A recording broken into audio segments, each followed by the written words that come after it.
Hi, good morning everybody. Today we're going to be working on this, it's a 4-in-1 leaf mulcher.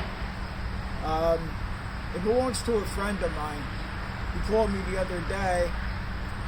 What he did was he advertised it without making sure it started up and ran and the power drive worked. And he called me up, he said somebody came to look at it and it wouldn't start. And what it was, I'll show you exactly what it was.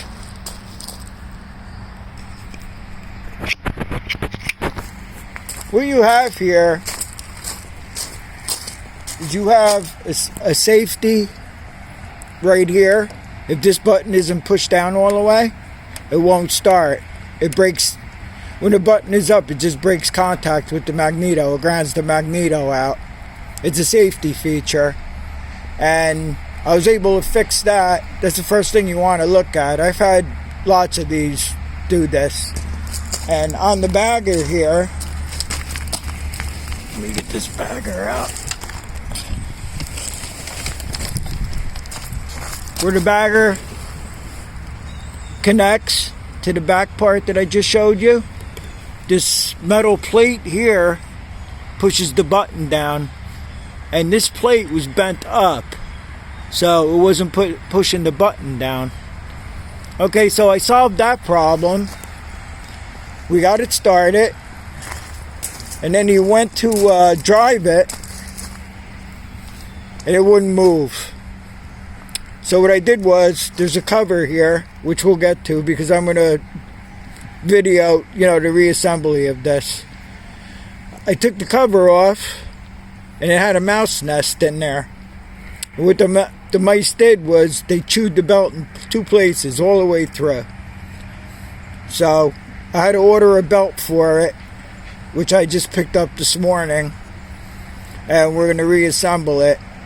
Don't advertise anything unless you make sure it works, because once the guy got there, the thing wouldn't even start.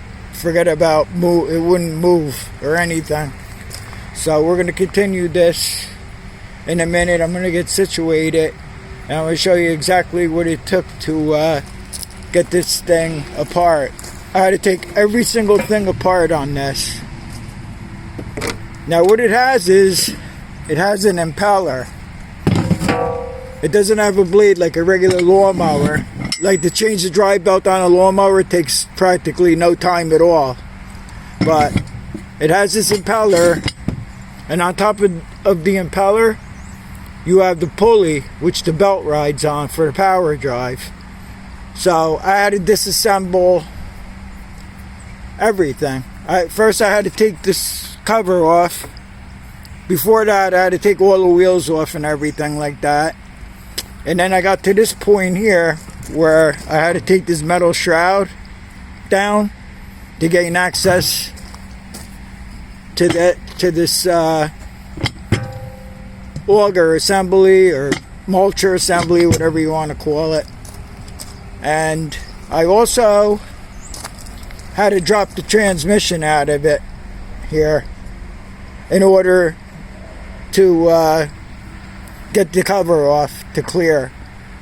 So more or less I had to take the whole thing apart. Everything has to come off on this. So we're going to get to the reassembly in a moment.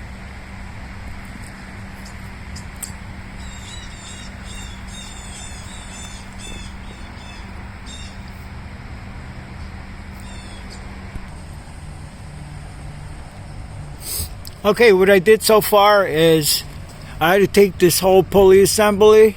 There's a bolt right here. I had to take the whole thing off because this is a nut and a bolt. And you have to get these guides. There's two guides, belt guides on there that you have to take off to route the belt. And then what I did was I took the belt and I stuck it through the whole housing in here, like so. And what I'm going to have to do is I'm going to have to take this impeller here, start sliding it onto the shaft here, which this shaft has no keyway. You just bolt it on. I don't know what's up with that, but I mean, there's not even a spot for a keyway or anything on this crankshaft. So I'm going to try to get the impeller up in place, and then I'm going to put the metal cover on the bottom with a couple of bolts, and then I'm going to bolt the transmission back up, and we're going to see if it works.